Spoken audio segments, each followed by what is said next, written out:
Morning. ধুলুবাবু উঠে পড়ো, অনেক হয়েছে। Hello guys, good morning, welcome back to my channel. কেমন আছো সকলে? নিশ্চয়ই খুব ভালো আছো। হ্যাঁ, আরও একটা নতুন ব্লগে তোমাদের অনেক অনেক স্বাগত জানাই। এখন ঘড়িতে বাজে 8টা। তো এখনও প্রচণ্ড চারিদিকে কুয়াশায় ভর্তি। আর বাবুর তো ছুটি, আজকে তো পৌষ সংক্রান্তি নয়, সরি, পৌষ পার্বণের ফার্স্ট ডে। তো সকাল সকাল তো ওঠার ইচ্ছা ছিল, কিন্তু মানে ছুটি থাকলে যা হয়, সকালবেলা তো ওঠা হয়নি কোনো রকমে। তো টেনে টেনে তোলা হয়েছে আপাতত। আর এবার তোলার পরে এখন তো বিছনাপত্র গোছাতে হবে, দেখতেই পাচ্ছ একটার পর একটা বিছনার যাবতীয় জিনিসপত্র পড়ে আছে। এরপর ঘরদোর গোছানো, মানে কত কাজ, ভাবছি তো কী করে কী করব বুঝতে পারছি না। তারপর আজকে পৌষ পার্বণের মানে পিঠে পুলিয়ে সব বানাতে হবে, তো কখন কি করব বুঝতে পারছি না। আজকে ব্লগটা এখন এখান থেকেই স্টার্ট করছি। আই হোপ তোমাদের ভালো লাগবে, তোমরা প্লিজ পাশে থেকো। আমার সারা দিনের কি করি না করি সবটাই তোমাদের সাথে আমি শেয়ার করব।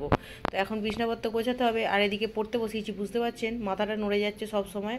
আর মানে কম্পিউটারে বসে গেছে, ওকে যে আমি পড়তে বসিয়েছি ওর সেদিকে লক্ষ্য নেই, কী করছে বুঝতে পারছি না। এত কম্পিউটারের মধ্যে থাকলে যে কি হবে জানি না, পড়াশোনাটা যে একবারে লাঠে উঠছে কে বোঝাবে বলুন।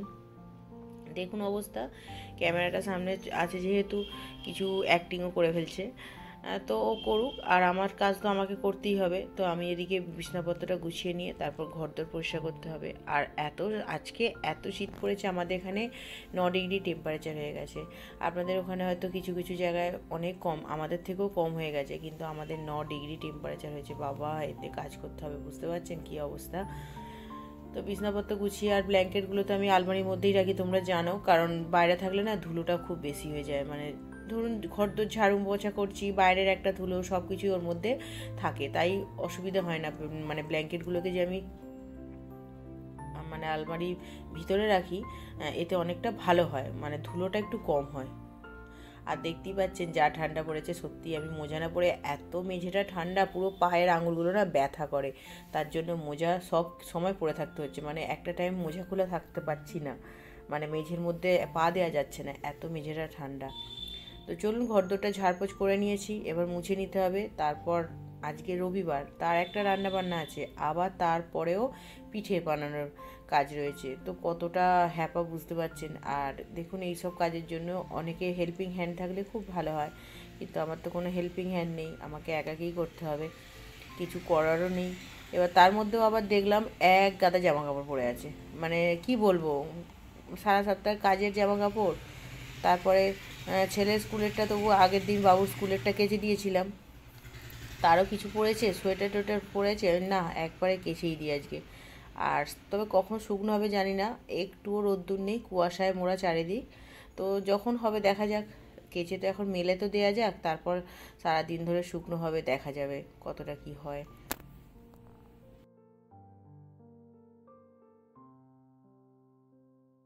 দেখুন গাইস, ছাদে তো এসেছি, এতটুকু রোদ্দুর হয়নি, মানে চারিদিক কুয়াশায় মোড়া। 9টা বাজে, কেউ বলবে এই মানে ছাদের ওয়েদারটা দেখে, আর যেন মনে হচ্ছে গুঁড়ো গুঁড়ো বৃষ্টির মতো ঝরছে আকাশে। কি হবে জানি না, কখন রোদ্দুর হবে। তবে কাজ তো আর থেমে থাকবে না, কাজ তো করতেই হবে। তো আমি এখন কাজগুলো করে নিচ্ছি, মেলে দিচ্ছি, প্রচণ্ড ঠান্ডা। এতক্ষণ একটু গরম জলে জামা কাপড় কাচছিলাম বলে বুঝতে পারছি না, কিন্তু এখন মনে হচ্ছে হাতগুলো পাগুলো আমার চিনচিন করছে, জানি না কি হবে।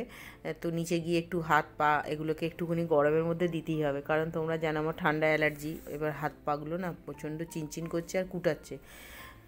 তো দেখা যাক কী করা যায়। তো এখন জামা কাপড়গুলো মেলে দিই, আর একটু বাড়ির চারপাশটা তো তোমাদের দেখিয়ে দেবো কী অবস্থাটাই না হয়ে আছে। তো কখন রোদ্দুর উঠবে ভগবান ছাড়া আর কেউ বলতে পারবে না। থেকে প্রচলিত একটা ধারণা বা কথা শুনে আসছি যে গঙ্গাসাগরের মানে ডুব দিলে সাগর মেলার পরে যারা ফেরে, তখন থেকে গরমটা একটু পড়ে, মানে শীতের প্রকোপটা একটু কমে যায়। তো দেখা যাক, কাল তো মকর সংক্রান্তি, সবাই গঙ্গা স্নানে যায় অনেক ভক্তরা। তো তারপর যদি ঠান্ডাটা একটু কম হয়, তবে অনেক দিন পর পৌষ পার্বণে এত জাঁকিয়ে একটা ঠান্ডা পড়ে গেছে। তো কাজ তো আমার হলো, চলুন চারপাশটা তোমাদের একবার দেখিয়ে দিই। এই যে কি অবস্থা, মানে কুয়াশা, ছাদেও খুব একটা মানুষজন নেই, কিন্তু যার প্রয়োজন তাকে তো ছাদে আসতেই হবে বলুন। তো ছাদ থেকে নেমে এসেছি, এখন আমি একটু চাল গুঁড়ো মানে চাল গুঁড়িয়েছিলাম, সেটা একটু মানে গরমের মধ্যে শুকনো করে নিচ্ছি, যেটা মা ঠাকুমারা তো সেই মানে খোলায় করে নিয়ে অনেকক্ষণ সময় ধরে কাঠের জালে করে, আমার তো আর কাঠের জাল নেই, আমাকে এই গ্যাসের মধ্যেই করতে হবে। যদি খারাপ যাতে না হয়ে যায়, হয়তো খারাপ হবে না, শীতকাল অসুবিধে নেই, তবুও একটু মনের ভয়। তার জন্য আমি আবার ওটাকে একটু শুকনো করে রাখছি, যেটা পরে কাজে দেবে।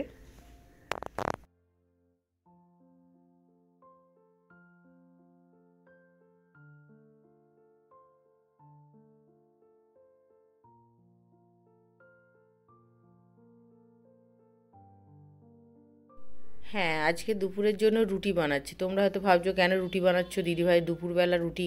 সত্যি সত্যি এত ঠান্ডাতে না আর মানে ভাত খেতে ভালো লাগছে না। আর আমরা এমনিতেই ভাতটাকে খুব কমই, মানে ভাতটাকে অ্যাভয়েড করেই চলি আমরা, তোমরা জানো। তো আজকে যখন এত ঠান্ডা, সবাইয়েরই পছন্দ রুটি তরকারি বানাতে। ঠিক আছে, রুটি তরকারি বানানো হবে, তার জন্যই আমি এখন রুটিটা করে নিচ্ছি। আর একটু তরকারি ঠিক নয়, একটু ভাজা করে নেবো সব কিছু সবজি। এখন তো শীতকালে বাঁধাকপি, বিনস, গাজর, পেঁয়াজ, কাঁচা লঙ্কা এগুলোকে কিন্তু একসঙ্গে ভেজে নিলে কিন্তু রুটির সঙ্গে খুব ভালো লাগে, ভাতের সঙ্গেও ভালো লাগে, তবে রুটির সঙ্গে বেশি ভালো লাগে। তো সবার পছন্দ একটু ভাজি আর একটু রুটি বানাতে, তার জন্য আমি রুটিটা করে নেব আর ভাজিটা তারপরে ভেজে নেব। তারপর তো আবার দুপুরের পর আছে পিঠের প্রিপারেশান, পিঠেটাও তো বানাতে হবে। অলরেডি 1টা বাজে, আমার চান হয়নি এখনও। চান করে ফ্রেশ হয়ে নিয়ে খাওয়া দাওয়া করে এখন চলে এসেছি পিঠে বানাতে। হ্যাঁ, দেখতে পাচ্ছ এটা আমি তেলের পিঠে বানাচ্ছি, বা গুড় পিঠে, যে যেটা বলতে পারেন।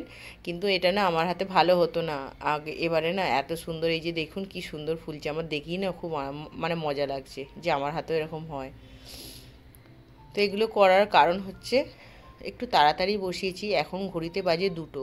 হয়তো তোমরা ভাবছো দিদিভাই কেন দুপুর থেকে পিঠে বানাচ্ছি কারণ একটু না মায়ের বাড়ি পাঠানোর ইচ্ছা আছে। মা এটা বানায় না খুব একটা, তো কয়েক রকম পিঠে আমি ভাবলাম একটু বানিয়ে যদি মায়ের বাড়ি পাঠানো যায় বিকেল বিকেল, তো ভালোই হয়।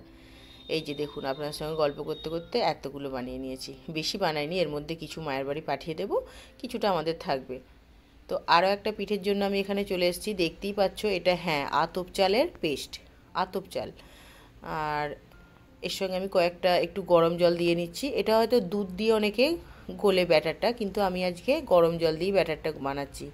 হ্যাঁ, বানাবো আমি আজকে পাটিসাপটা। তো পাটিসাপটা আমার খুব একটা ভালো হয় না, কিন্তু তবু আমি চেষ্টা করছি বানানোর জন্য।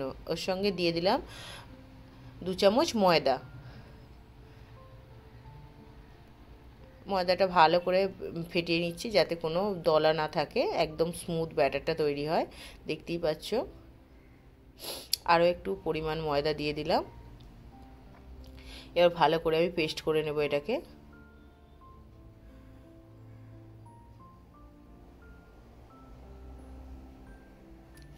তো এটা ভালো করে পেস্ট করা হয়ে গেছে। এবার আমি দিয়ে দেব এর মধ্যে কিছুটা সুজি, আর কিছুটা, একটু তো নুন দিতেই হবে, মিষ্টির মধ্যে একটু নুন না দিলে সামঞ্জস্যটা বজায় থাকে না, তার জন্য একটু দিয়ে দিলাম নুন।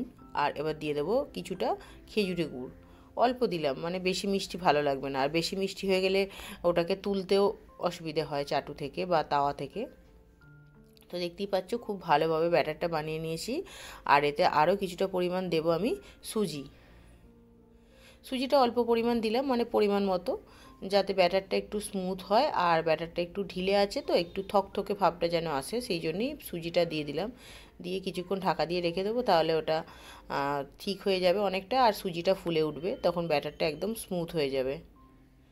তো দেখতেই পাচ্ছ ব্যাটারটা আমার সুন্দর হয়ে গেছে। আমি এখন চাপা দিয়ে রেখে দেবো কিছুক্ষণ। এদিকে নারকেলের পুরো বানিয়ে নিয়েছি আমি, ক্ষীর, দুধ আর গুঁড়ো দুধ আর নারকেল দিয়ে একটা পুর বানিয়ে নিয়েছি। আমি এখন সেই পুরটাই দেবো। দেখুন খুব সুন্দরভাবে বানানো হয়েছে, আমার না ভীষণ ভালো লাগছে দেখতে, কারণ আমি কোনো দিন এইভাবে ভালো করে বানালেও না আমার হয় না সেইভাবে, কিন্তু এবারে এত সুন্দর স্মুথলি হচ্ছে, জানি না হয়তো ঠাকুরের কৃপা আছে, তাই এত সুন্দরভাবে এটা আমি বানাতে পারছি। তো দেখতেই পাচ্ছেন এতটুকু চিপকায়নি, মানে এত সুন্দরভাবে এটা স্মুথলিভাবে উঠে গেল। এই যে পাটিসাপটা আমার একদম আরও কয়েকটা বানিয়ে নেব পরপর, যাতে একটু তাড়াতাড়ি বানানো হয়ে যায়। তারপর ওটা আবার পাঠাতে হবে। অলরেডি আমার 3:30 বাজে, 4টে 4:30-এর মধ্যে না পাঠালে আবার সন্ধ্যা হয়ে যাবে আস্তে আস্তে। তো আমি দুরকমভাবে আজকে পাটিসাপটা বানাচ্ছি, একটা নারকেলের পুর দিয়ে আর একটা ক্ষীরের পুর দিয়ে। এটা দেখতেই পাচ্ছ, এটা মিল্ক কেক বা সন্দেশ ক্ষীরের, সেটা দিয়ে আমি বানাচ্ছি একটু। আর আগেরটা বানিয়ে নিলাম নারকেলের পুর দিয়ে। দেখুন কি সুন্দর হচ্ছে দেখে আমার কিন্তু ভীষণ মজা লাগছে যে আমি এত ভালো করে বানাতে শিখে গেছি। সবাই তো নতুন নতুন পারে না, না? তো যা, ঠাকুরের কৃপায় সব ঠিকঠাকই হচ্ছে, ভালোই লাগছে।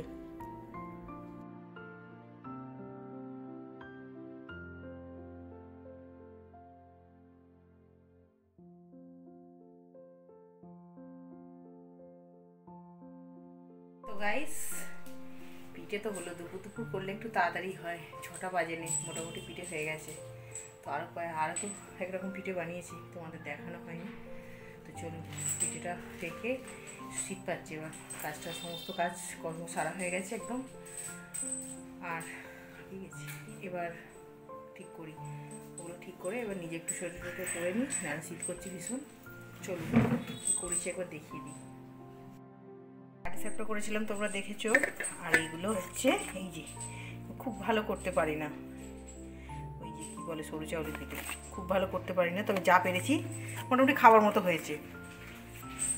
গাইস, পৌষ পার্বণের প্রথম দিন তো কাটলো, তো আজকে তো অনেক পিঠে বানালাম। আর আজকে ব্লগটা আমি এখানেই শেষ করছি। কালকে তো আছে নতুন ব্লগ, তোমরা প্লিজ পাশে থেকো। আর যদি ভালো লাগে অবশ্যই চ্যানেলটাকে লাইক করে সাবস্ক্রাইব করে নিও। টাটা।